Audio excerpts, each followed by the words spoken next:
ये melting point और boiling point का जो ऑर्डर रहता है ग्रुप 16 में, between melting and boiling point of oxygen and sulphur may be explain on the basis of their atomicity. There is a group also given. यहाँ पे हमारे पास एक ग्रुप भी है, आई मीन टेबल है, जहाँ पे they have mentioned all the properties of group 16. Hello guys, welcome back to the chemistry series. This video is specifically made for NEET 2025, those who are appearing for NEET 2025. फटाफट से अपनी notebook निकालो या book निकालो, जिसमें हम mark करते चले जाएंगे एनसीईआरटी की वो इम्पॉर्टेंट लाइंस या वो इम्पॉर्टेंट वर्ड्स जो एग्जाम में पूछे जा सकते हैं. येस, एज वी नो कि इनऑर्गेनिक का part majorly it comes from NCERT only, and we have started with the P block series, जिसमें मैंने नाइट्रोजन फैमिली पार्ट 1 में करवा दिया है. It hardly took 40 to 45 minutes to revise all those concepts. आप भी फटाफट से रिवाइज कर लो, and let's start with the part 2 now. I try to cover 2 groups in this, और मे बी 3, क्या पता तीनों ही हमारे कवर हो जाए, क्योंकि नाइट्रोजन फैमिली थोड़ा बड़ा ग्रुप है as compare to all other groups. So let's start with this. We have the group 16 elements now. So group 16 elements has oxygen, sulfur, selenium, tellurium and polonium constituting the group 16 of periodic table. So basically we have oxygen, sulfur, selenium, tellurium and polonium. These are the 5 major elements. We also have one radioactive element. ठीक है, हम उसके बारे में ज़्यादा पढ़ते नहीं हैं. प्रॉपर्टीज जो हम पढ़ते हैं वो 5 elements के बारे में पढ़ते हैं. This is sometimes also known as groups of chalcogens. Yes, so they are also referred to the groups of chalcogens. Give me a minute. Right.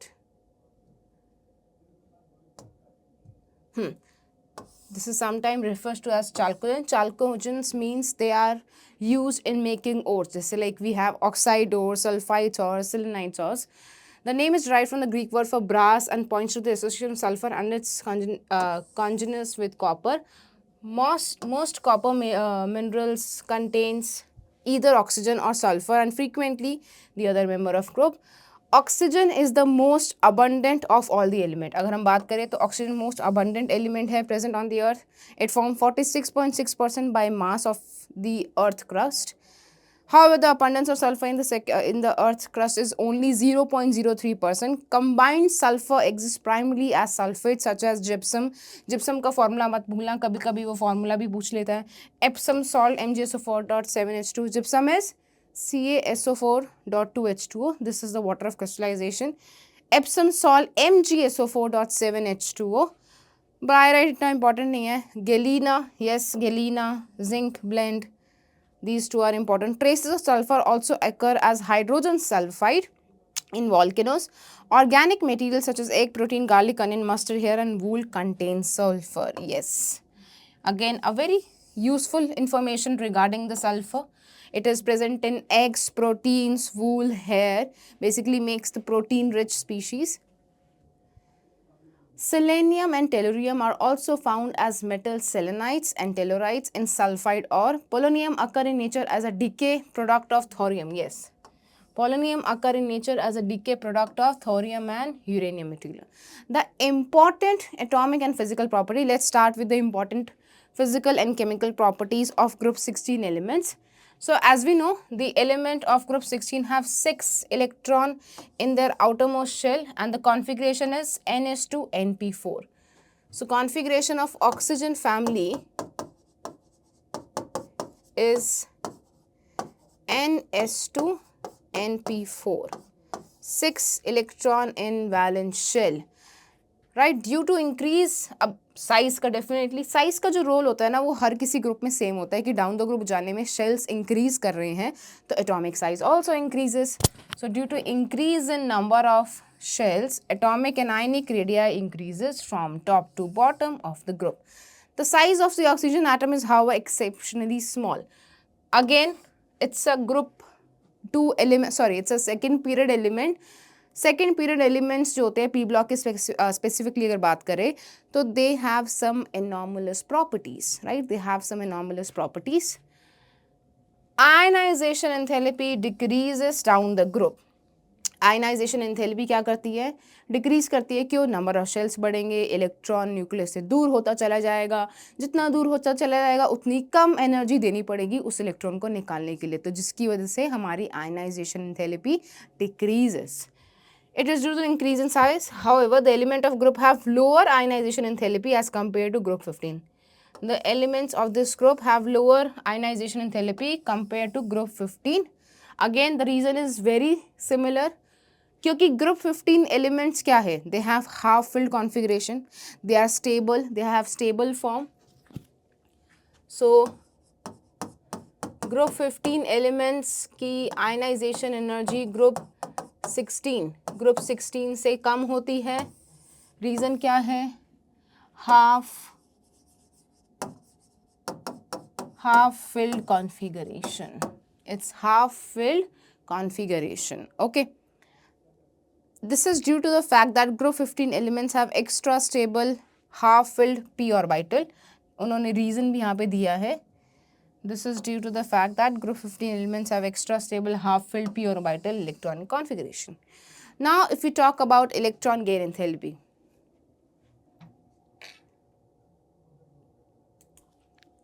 So we have electron gain enthalpy because of the compact nature of oxygen atom. It has less negative electron gain enthalpy than the sulfur.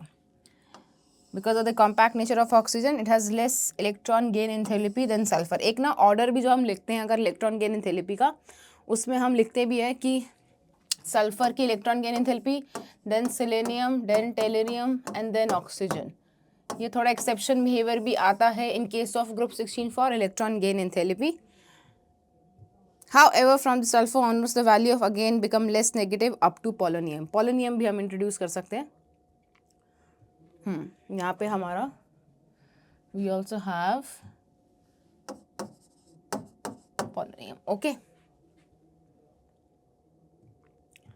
Next, electron negativity next to fluorine, oxygen has the highest electron negativity value among the element. अगर हम fluorine के बाद बात करें तो oxygen ही है जिसकी highest electron negative value है. Within the group, electron negativity decreases with the increase in atomic number. This implies that the metallic character increases. Metallic character increases from oxygen to polonium. Electron negativity decreases with the increase in atomic number. Very important and similar to group 15 जो हमने group 15 में भी पढ़ा है कि like you know इसमें हमारे पास क्या है, they have again down the group जाते जाते इलेक्ट्रॉन नेगेटिविटी वैल्यू कम होती है क्योंकि मेटालिक करेक्टर बनने लगते हैं, तो electro positive value will see more. Okay, so physical property we'll discuss about some physical properties of group 16 elements like you know oxygen and sulfur are non-metals, selenium and tellurium are metalloids, and polonium is a metal. Again similar to what we have seen for nitrogen family, right? Polonium is a radioactive and short-lived species जिसकी half life 13.8 होती है. All these elements exhibit allotropy. All these elements exhibit allotropes. They form allotropes. Melting and boiling point increases with increase in atomic number down the group. ये melting point और boiling point का जो order रहता है group 16 में, that is gradual increase atomic number के साथ साथ boiling point और melting point भी बढ़ सकता है. Right, the large difference between melting and boiling point of oxygen and sulfur may be explained on the basis of their atomicity. Oxygen exists as diatomic molecule whereas sulfur exists as polyatomic molecule. Although oxygen तो triatomic molecule में भी form होता है. कौन सा? Ozone. O3 also exists, no? याद आया? O3 भी तो exist करता है ना? Oxidation state again very important. Oxidation state हो गया, स्ट्रक्चर हो गया, और अगर बात करें तो इसकी बॉइलिंग पॉइंट और मेल्टिंग पॉइंट का ऑर्डर, ये तीनों जो कॉन्सेप्ट है ये काफ़ी ज़्यादा क्वेश्चंस में आते हैं. आप लोग इस पे फोकस ज़रूर करना. The element of group 16 exhibit number of oxidation state. The stability of -2 oxidation state decrease down the group. क्यों नीचे जाते जाते मेटल बनने लगता है? Metal hardly show -2 oxidation state since electron negativity of oxygen is very high and show negative oxidation as negative except there is a group also given, यहाँ पे हमारे पास एक ग्रुप भी है, आई मीन टेबल है, जहाँ पे they have mentioned all the properties of group 16, 8, 16, 34, 52 and 84, that is the atomic number of the elements of group 16. Then the atomic masses down the group increase कर रहे हैं. Configuration सबकी NH2 NP4 type ही है, जैसे 2s2 2p4 3s2 3p4 and all. Covalent radii is also increasing down the group, slightly थोड़ा सा कम difference आता है जब हम नीचे मूव करते हैं टेलोरियम से पॉलिनियम में. अगेन द रीज़न इज कि DNF ऑर्बिटल इंट्रोड्यूस होने लगते हैं तो पुअर शील्डिंग इफेक्ट दिखती है, जिसकी वजह से साइज में इंक्रीज इतना ज़्यादा ऑब्जर्व नहीं होता है. Ionic radii electron gain enthalpy, these are important factor to remember. जैसे हम देख भी सकते हैं negative value of the electron gain enthalpy is decreasing, और सबसे ज़्यादा सल्फर की है, then selenium, tellurium, polonium and oxygen. As I mentioned also, मैंने आपको जब ऑर्डर लिखवाया भी है तो वहाँ पे ऑक्सीजन सबसे नीचे लाई करता है, उसकी इलेक्ट्रॉन गेन एंथैल्पी सबसे कम नेगेटिव मानी जाती है. In case of OF2 where, हाँ जो हम बात कर रहे थे कि ऑक्सीजन की टेंडेंसी है यूजली -2 ऑक्सीडेशन स्टेट दिखाना, बट किसी किसी केसेस में वो वेरिड ऑक्सीडेशन स्टेट भी दिखाता है, specifically when it bonds to fluorine atom. जैसे अगर वो फ्लोरीन एटम के साथ बॉन्ड है ना तो वो +1 +2 भी दिखाता है, जैसे इस केस में OF2 में इट्स शो +2. वैसे एक और हमारा कंपाउंड होता है O2F2, इसमें ऑक्सीजन की +1 ऑक्सीडेशन स्टेट होती है. So it can show +1 and +2 oxidation state in OF2 and O2F2. Other elements of group exhibit +2, +4, +6 oxidation state as well. +4 और +6 more common है, सबसे ज़्यादा common oxidation state जो है हमारी that is +6 and +4. Sulfur, selenium and tellurium usually show +4 oxidation state in their compound with oxygen and +6 with fluorine. Their stability of +6 oxidation state decrease down the group. Again, the stability of +6 oxidation state decrease down the group and the stability of +4 increases. The reason is same, inert pair effect. Inert pair effect मैंने part 1 में भी explain किया है. It says that the inertness of the outermost electron to participate in a reaction due to increase in nuclear charge on them or due to poor shielding effect of DNF orbital. ठीक है. Bonding in +4 and +6 oxidation is primary covalent. Usually हम बात करते हैं जब oxygen state में तो bonds जो बनते हैं वो कोवलेंट इन नेचर बनते हैं. Anomalous behaviour of oxygen. अब एनॉमलस बिहेवियर ऑफ ऑक्सीजन का क्या मतलब है? अगेन सेकेंड पीरियड के जो एलिमेंट्स है ना वो सभी अपने ग्रुप के एलिमेंट से थोड़ा थोड़ा वेरिएशन दिखाते हैं. रीजन बीइंग स्मॉल साइज, जो हम इसमें भी देखेंगे, भी देखना. Like other members of P block present in second period, it is due to small size, high electron negativity. One typical example of factor of small size and high electron negativity is the presence of strong hydrogen bonding in H2O, which is not found in H2S. Again, because of high electron negativity, high ionization energy, smaller size makes the bonding strong in case of H2O due to hydrogen bonding, which is not seen in H2S. Right, so the absence of d orbital in oxygen limits its covalency to 4 and in practice rarely exhibits 2. On the other hand, in case of other elements of group, the valence shell can be expanded and covalency exists to 4. So basically अगर आप देखो ना तो oxygen के 4 ही bond हैं. 3 bond जिसमें बनते हैं उस पर ऑक्सीजन पे पॉजिटिव चार्ज आ जाता है. उसका क्या मतलब है कि वो अब इनर इलेक्ट्रॉन भी यूज़ कर रहा है बॉन्ड बनाने के लिए. Usually oxygen have a tendency to make 2 bonds, मतलब 4 इलेक्ट्रॉन ही वो अपने शेयर कर रहा है दूसरे एटम के साथ, 2 ही इलेक्ट्रॉन शेयर कर रहा है दूसरे एटम के साथ. तो बेसिकली किसी किसी केसेस में वो 3 बॉन्ड भी बनाता है, और जिसमें वो 3 बॉन्ड बनाएगा ना आप देखना ऑक्सीजन के ऊपर पॉजिटिव चार्ज होगा. पॉजिटिव चार्ज का मतलब ये नहीं है कि प्रोटॉन रिएक्ट करने. उस पॉजिटिव चार्ज का मतलब होता है कि अब वो अपने इनर इलेक्ट्रॉन को भी यूज़ कर रहा है बॉन्ड बनाने के लिए, जिसकी वजह से इलेक्ट्रॉन की डेंसिटी कम हो गई है ऑक्सीजन एटम पे, और प्रोटॉन तो उतना ही है, तो पॉजिटिव चार्ज दिखने लगता है. वो एक दिखावे का चार्ज होता है. The valence shell can be expanded and covalency exceeds to 4. Reactivity with hydrogen, किस तरह के कंपाउंड बनाते हैं? H2E टाइप कंपाउंड बनाते हैं, जैसे H2O, H2S, H2SE, H2TE and H2PO. Some properties of hydrides are also given in table, वो हम देख लेंगे. The acidic character increases from H2O to H2TE. The increase in acidic character can be explained in decrease in bond enthalpy. Basically क्या देखते हैं हम कि down the group जाते जाते ना जो बॉन्ड होता है EH बॉन्ड वो वीकर होने लगता है, जिसकी वजह से H ईजिली रिलीज आउट होता है। जितनी जल्दी H रिलीज आउट होगा उतनी उस कंपाउंड की एसिडिक स्ट्रेंथ बढ़ने लगेगी। तो down the group due to low bond dissociation energy between the group 16 element and hydrogen, acidic strength increases, right? Owing to the decrease in enthalpy for the dissociation of He down the group, the thermal stability of hydride also decreases from H2 to PO. Basically, अगर हम thermal stability की बात करें तो since stronger bonds है तो H2O में सबसे ज़्यादा, फिर H2S, then H2SE, then H2TE, and then basically ये किसका ऑर्डर हम लिख रहे हैं? Thermal stability. क्यों? क्योंकि बॉन्ड डिसोसिएशन एनर्जी काफ़ी ज़्यादा होती है H2O में। Bond dissociation energy is quite strong in case of hydrogen and oxygen in form of hydrogen bonding. Moving on, so they have given a table for the properties of hydride, जैसे melting point, boiling point, He का distance, He का bond angle, E refers to the elements of group 16।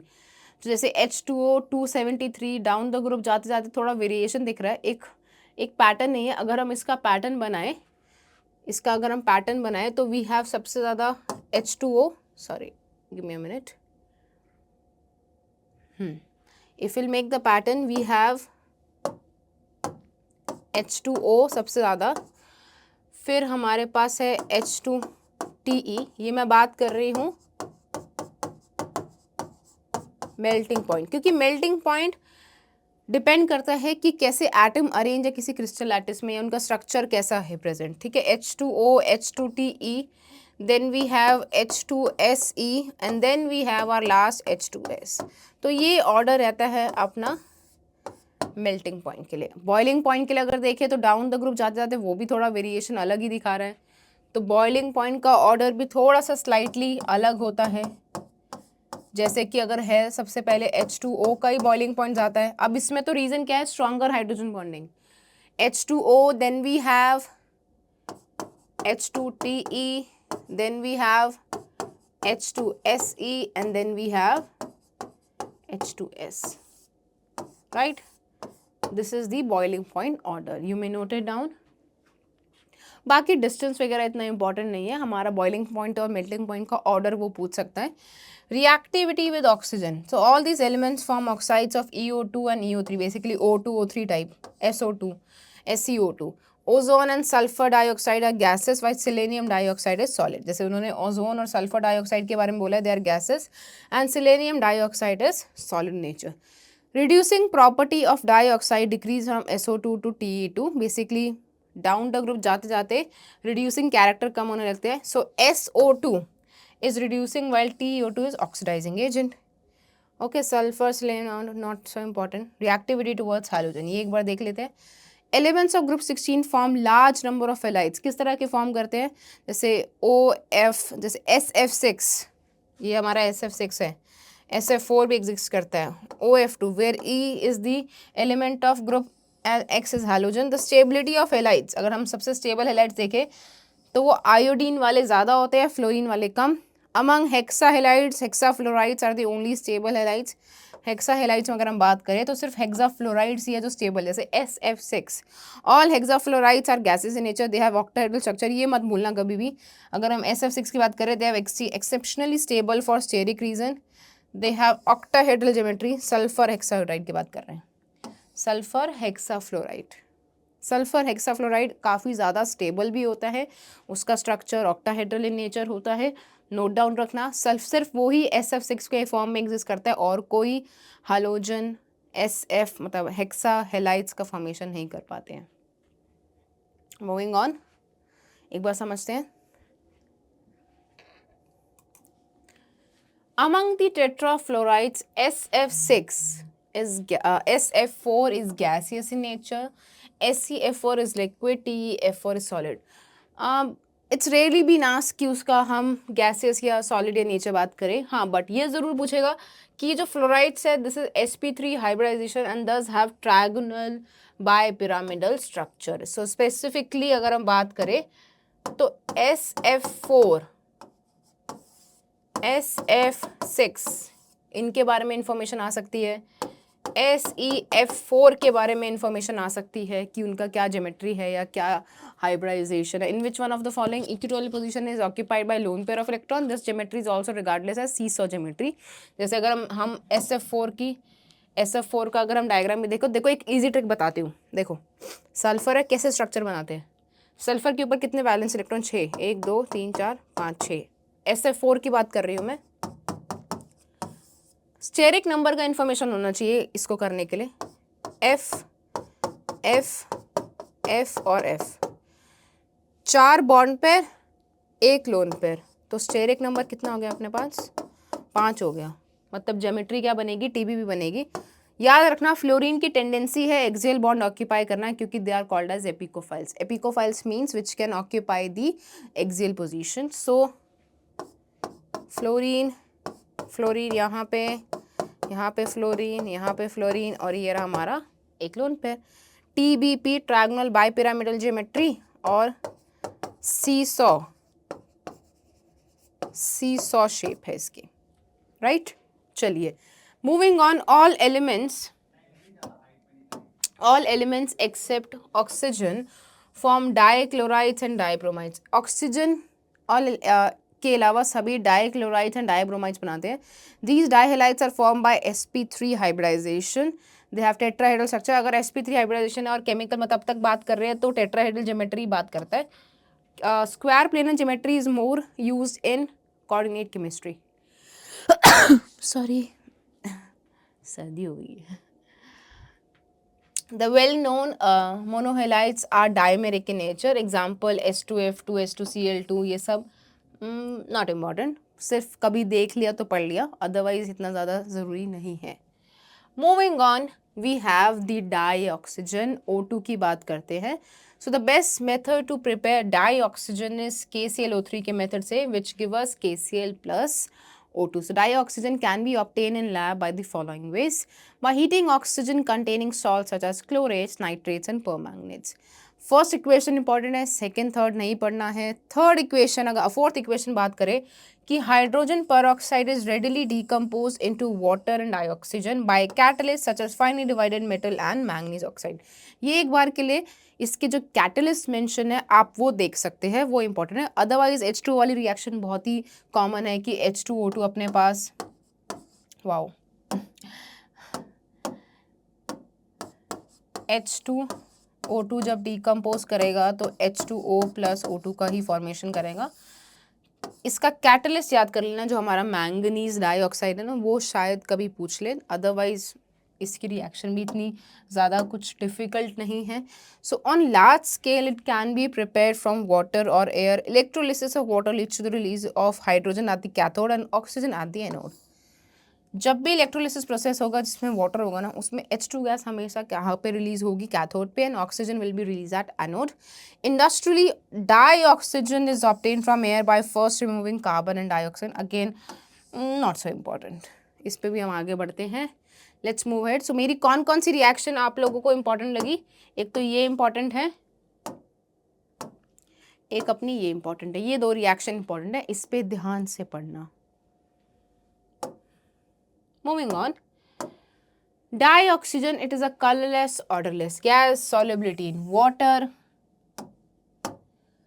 Solubility in water is the extent up to 3.08 centimeter cube. Not important, not important. It liquefies at 90 K. बिल्कुल भी याद करने की जरूरत नहीं है, ऐसे नहीं पूछा जाएगा कभी. Yeah, oxygen has 3 stable isotopes: O16, O17 and O18. Molecular oxygen, that is O2, is unique in being paramagnetic in spite having even number of electron. So O2 paramagnetic in nature होता है, even they have even number of electron. ये जो concept है इसको बहुत ही अच्छे तरीके से MOT ने भी explain किया है. बेसिकली अगर हम बात करें तो MOT का जो बेस था वो इसी पे बेस था कि उसको ये प्रूव करना था कि जो O2 है वो पैरामैग्नेटिक इन नेचर होता है. Dioxygen directly relate with nearly all metals and non-metals except some metal like AU and PT. Basically O2 के साथ जो हमारे गोल्ड और प्लैटिनम के कंपाउंड्स हैं उनका फॉर्मेशन नहीं हो पाता है. नोबल मेटल्स है, they don't react. It's the combination with other element is often strongly exothermic which helps in sustaining the reaction.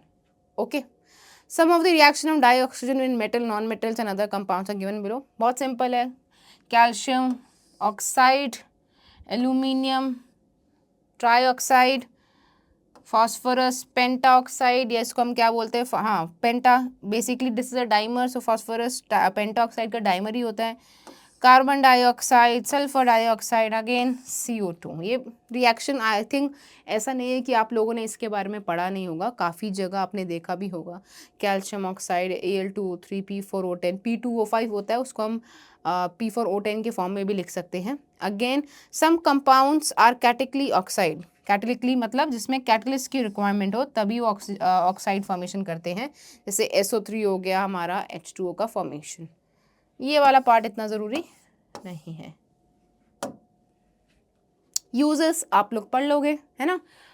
Uses question में ना कभी डायरेक्टली नहीं पूछे जाएंगे, अगर यूजेस आते भी है ना तो वो चेन रिएक्शन में आते हैं कि like you know we have a X compound which smells like this and उसका कलर ऐसा है, या उसको हम इसमें यूज़ करते हैं, काइंड ऑफ दैट स्टफ वहाँ पे पूछा जाता है। In addition to its importance in normal respiration combustion process में तो होता ही है। It is also use in oxy acetylene building, manufacturing of many metals. Oxygen cylinder are widely used in hospitals, high altitude flying and mountaineering.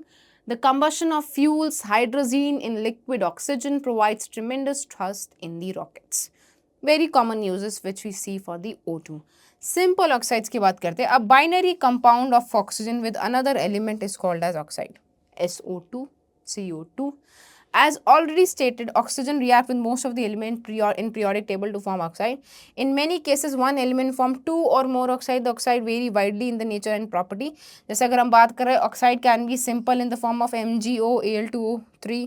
Mixed oxide क्या होते हैं, जो basically combination होते हैं एक या दो ऑक्साइड्स के, उनको मिक्स ऑक्साइड बोला जाता है।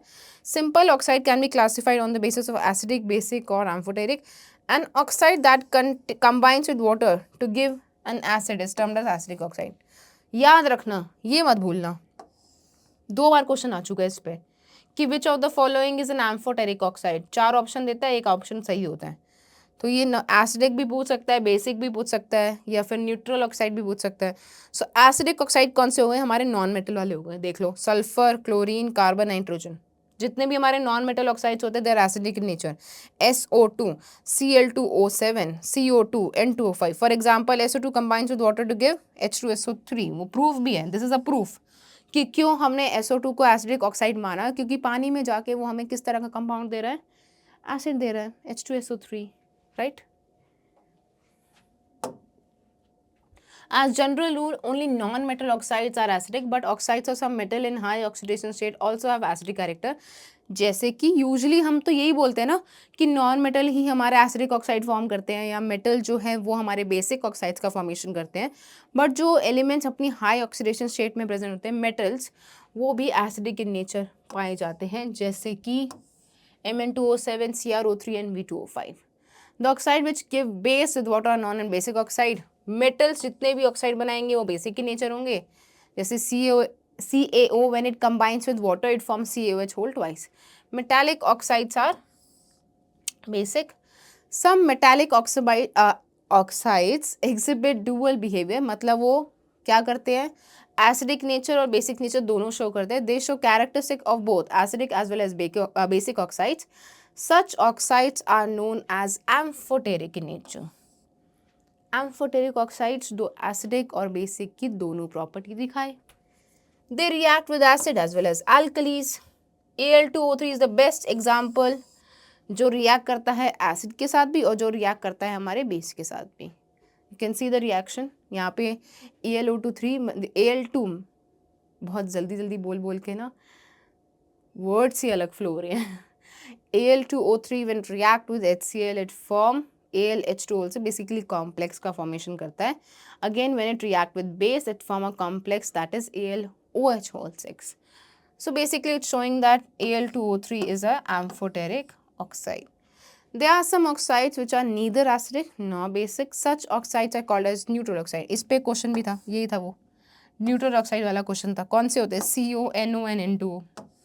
These are neutral in nature. याद रखना, 3 एग्जाम्पल है न्यूट्रल ऑक्साइड के, CO, NO, N2O, CO, NO, N2O, याद रख लेना। ओजोन इज एन, अब देखो बहुत ज़्यादा एक्सप्लेनेशन अभी ज़रूरत नहीं है देने की, क्योंकि आप लोगों के लिए एग्जाम पॉइंट ऑफ व्यू से हमें चीज़ों को थोड़ा याद करना है। एक्सप्लेनेशन का पार्ट हम अपना नया सीरीज चालू करेंगे, तब आप उसमें समझ सकते हैं। Ozone is an allotropic form of oxygen. वो क्या है? एक एलोट्रॉप है।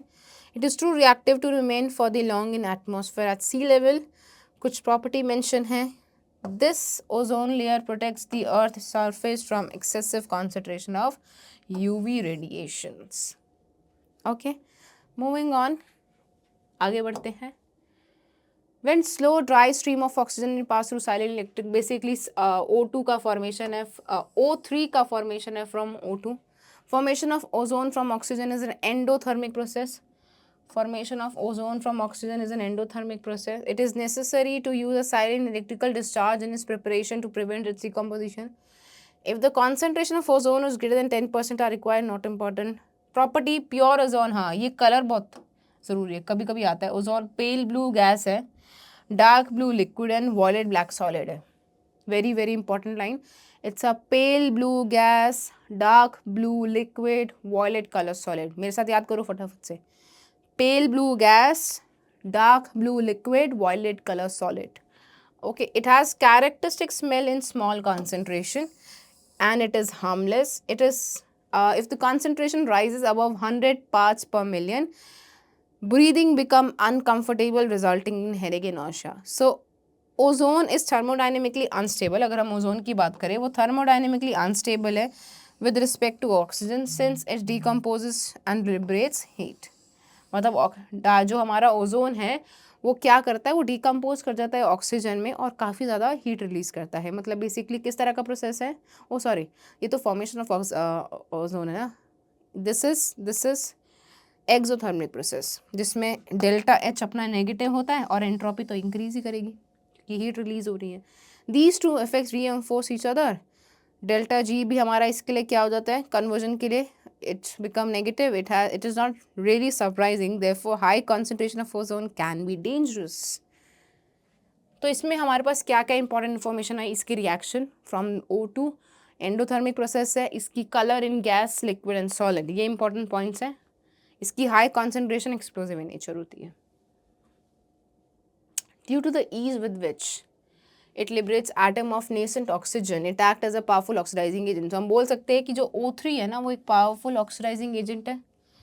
ठीक है, बेसिकली PbS को भी इसने PbSO4 में कन्वर्ट किया, I- को इसने किस में I2 में कन्वर्ट किया. Right. When ozone react with excess of potassium iodide solution, not important, नहीं इम्पॉर्टेंट है. यहाँ से शुरुआत करते हैं. Another threat to these ozone layer is probably posed by the use of freons which are used in aerosol sprays and refrigerants.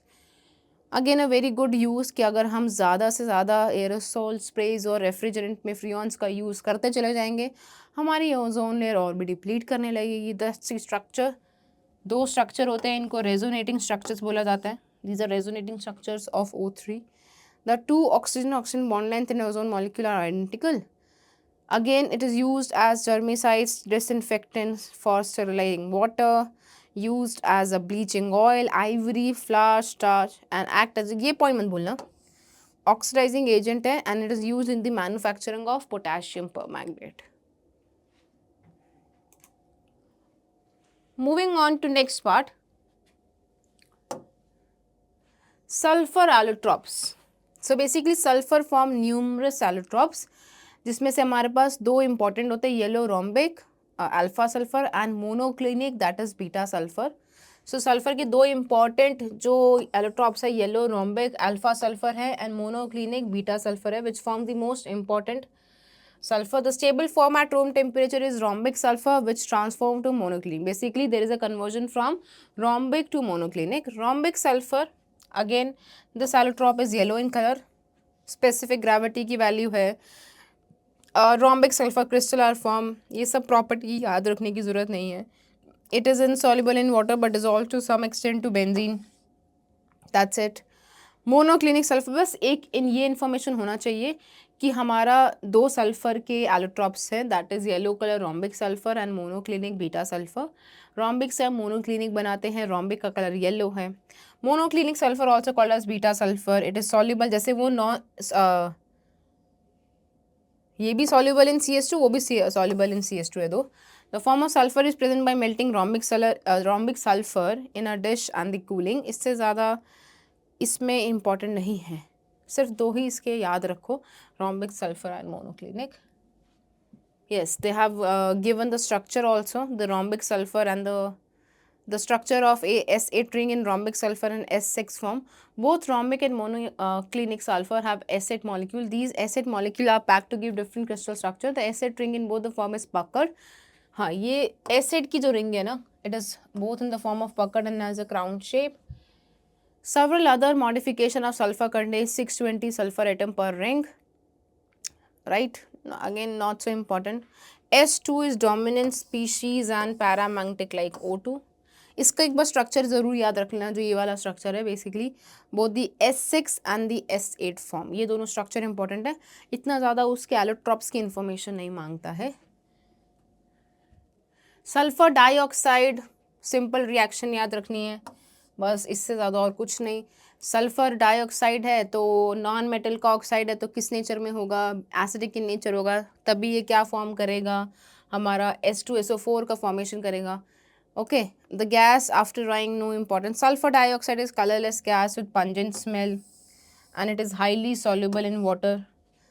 Liquefy at room temperature, यही याद रखने की ज़रूरत है. Sulfur dioxide when passes through water forms a solution of sulfurous. Right? ये हम पहले भी डिस्कस कर चुके हैं कि जो हमारे नॉन मेटल के ऑक्साइड्स है वो एसिडिक in नेचर होते हैं, तो पानी में जाके वो एसिड का फॉर्मेशन करते हैं. It reacts with sodium hydroxide solution forming a sodium sulfide which then react with more sulfur dioxide from sodium hydrogen sulfide. एक बार रिएक्शन देख लेना, वैसे तो इतनी ज़्यादा इंपॉर्टेंट नहीं है कि NaOH react with SO2 to form Na2SO3. Na2SO3 further react with SO2 to form NaHSO3. In its reaction with water and alkaline behavior of sulfur dioxide is very similar that to carbon dioxide. इसकी ये तो दो reaction है SO2 की chlorine के साथ और O2 के साथ, ये थोड़ी इंपॉर्टेंट है, कभी कभी वो पूछ लेता है कि SO2Cl2 का प्रिपरेशन कैसे हो सकता है, या फिर कौन सा हमारे पास कैटलिस्ट है for formation of SO3 from SO2. ये रिएक्शन इंपॉर्टेंट है एग्जाम पॉइंट ऑफ व्यू से. Again this is also quite important, ये भी इम्पॉर्टेंट है. स्ट्रक्चर एक बार हम देख लेंगे इनके स्ट्रक्चर, तो स्ट्रक्चर तो मैं हर किसी के बोलूँगी कि याद रखने हैं, स्ट्रक्चर तो आप बिल्कुल नहीं छोड़ना. यूजेस आपको मेंशन है, आप प्लीज इसे पढ़ लीजिएगा. SO2 is used as a solvent, liquid SO2 is used as a solvent to dissolve number of organic and inorganic chemicals. Refining petroleum and sugar में यूज होता है. सल्फर जैसे ना प्रेजेंट होता है हमारी शुगर में, आप देखना कभी उसके constituent. Oxo acids of sulphur, the most important part of the oxygen family is the oxo acids of sulfur. Sulfur form number of oxo acids such as H2SO3, H2SO3, H2SO4, H2S2O8, H2S2O7, oleum, उन सभी के structure given है. जैसे मैंने आपको nitrogen family में बताया था कि phosphorus has a tendency to make 1 pi bond, sulphur has a tendency to make 2 pi bonds. अगर कभी आप स्ट्रक्चर बनाओ ना, तो सबसे पहले अगर हमारे पास इनफ अमाउंट ऑफ ऑक्सीजन है तो सल्फर के 2 पाई बॉन्ड्स बनाओ. 2 पाई बॉन्ड्स बनाने के बाद उसकी जो बचे हुए एटम है उससे ज्वाइन करो. That's how we approach to make the structure. जैसे अगर आप देख रहे हैं H2SO3 में एक ही ऑक्सीजन एटम एंड 2 हाइड्रोजन है, तो यहाँ तो एक लोन पेयर भी प्रेजेंट है और हमारे 2 बॉन्ड देख लो, सभी में हमारे पास 2 पाई बॉन्ड ऑक्सीजन है. मेजरली नाम थोड़े बहुत याद होते नहीं होते, बट हाँ सल्फ्यूरस एसिड, सल्फ्यूरिक, ये 4 के नाम याद रख लेना. ये तो हमारा ओलियम भी होता है, this is our oleum H2H2O8, और ओलियम के फॉर्म में ज़्यादा पूछा जाता है. Very important structures. Sulphuric acid, it is one of the most important industrial chemical, world wide use होता है. It is form by the process of contact process बनाया जाता है. SO2 की रिएक्शन SO3 के साथ, अगेन वो भी इतना ज़्यादा नहीं है. हाँ, conversion of SO2 to SO3 by the reaction with oxygen in presence of catalyst, ये हम पहले भी पढ़ चुके हैं, ये एक बार देख लेना. Sulphur not so important. आगे बढ़ते हैं, ये तो बिल्कुल नहीं देख रहे हैं. बहुत बड़ा डायग्राम है, बहुत कंफ्यूजिंग डायग्राम है, बोर्ड्स पॉइंट ऑफ व्यू के लिए इंपॉर्टेंट है, not important for NEET purpose. एक ये रिएक्शन है जब SO3H2SO4 के साथ रिएक्ट करता है तो हमारा ओलियम का फॉर्मेशन देता है। ये हमारी ऑर्गेनिक में भी रिएक्शन पूछी जाती है, मतलब ये ऑर्गेनिक की भी रिएक्शन है।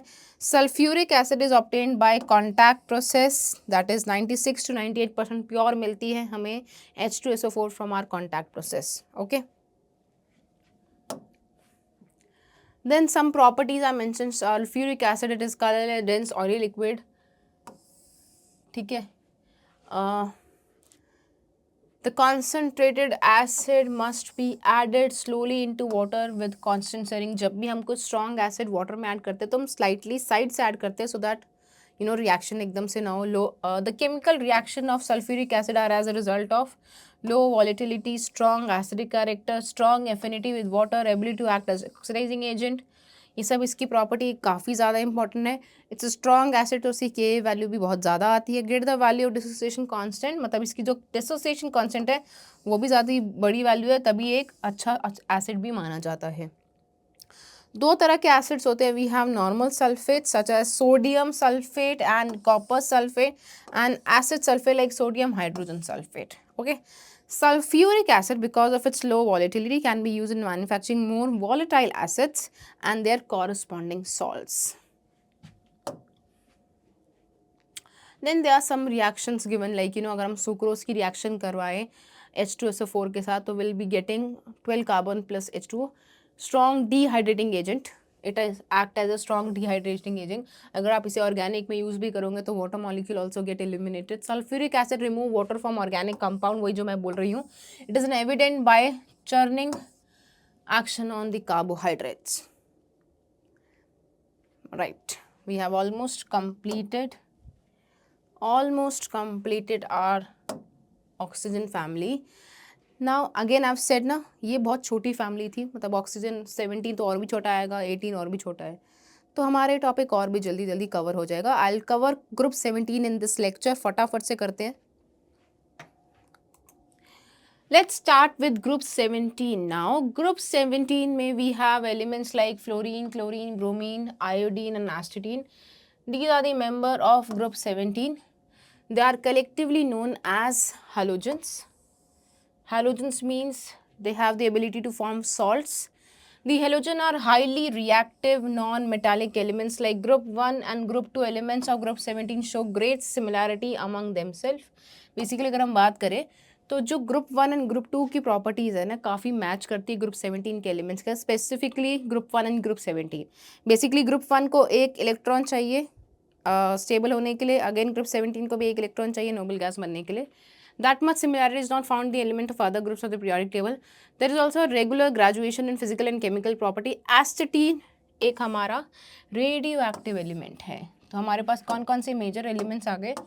Fluorine, chlorine, bromine and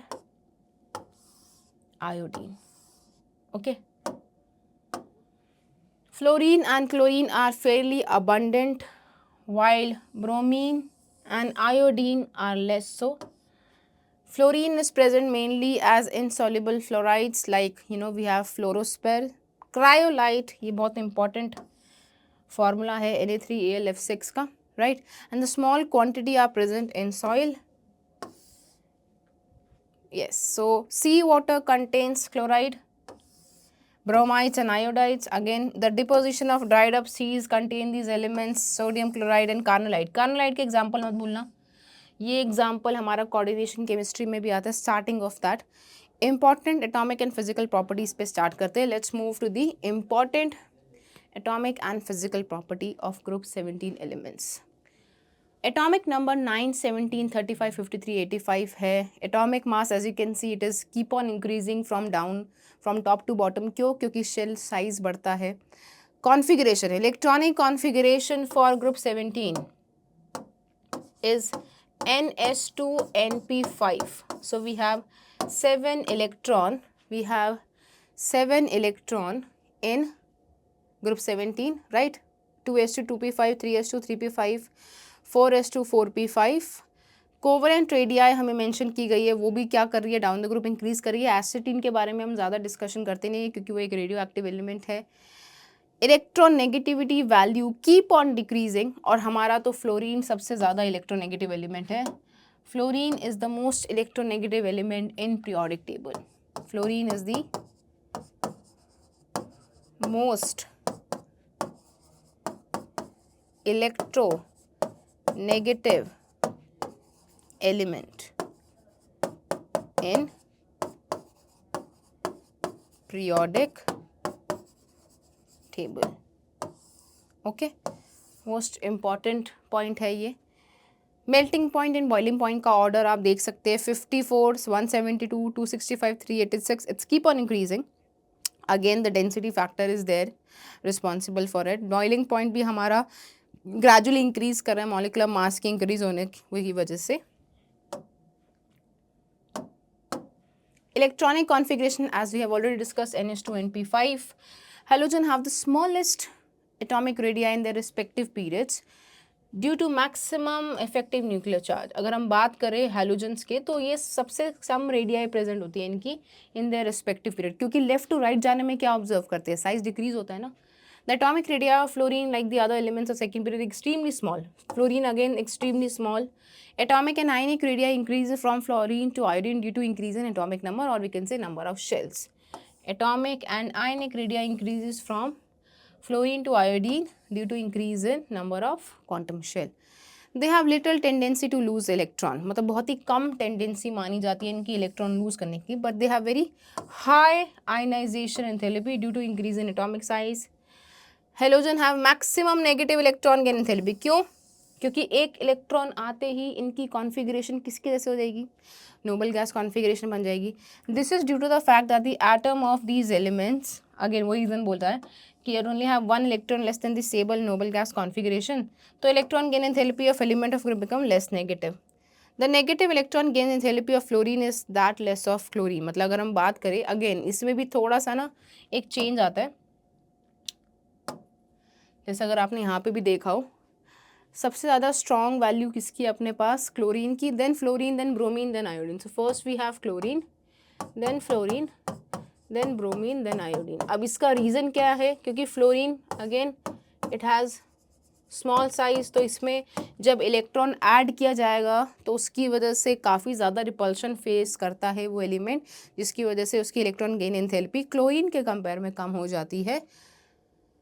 Right, that's what they mentioned. They have very high electronegativity. The electronegativity decreases down the group. ये तो है ही हमारा factor. They have very high electron gain enthalpy. It decreases down the group. It is the most electronegative element present in the periodic table. ये हम बात कर चुके हैं. Physical property की बात करें तो fluorine and chlorine are gases in nature. Bromine is a liquid and iodine is a solid. Violet colour solid होता है, ब्रोमीन रेड कलर लिक्विड है. Their melting and boiling point steadily increase with increase in atomic number. This is due to the all the halogens are coloured.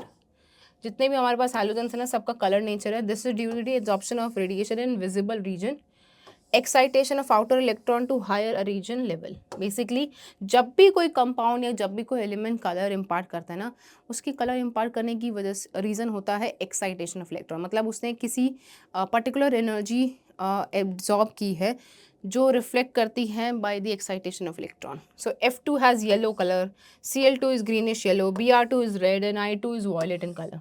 F2 has yellow, Cl2 has greenish yellow, Br2 is red, I2 has violet. Fluorine and chlorine can react with water. Bromine and iodine are sparingly soluble in water and soluble in other organic solvents.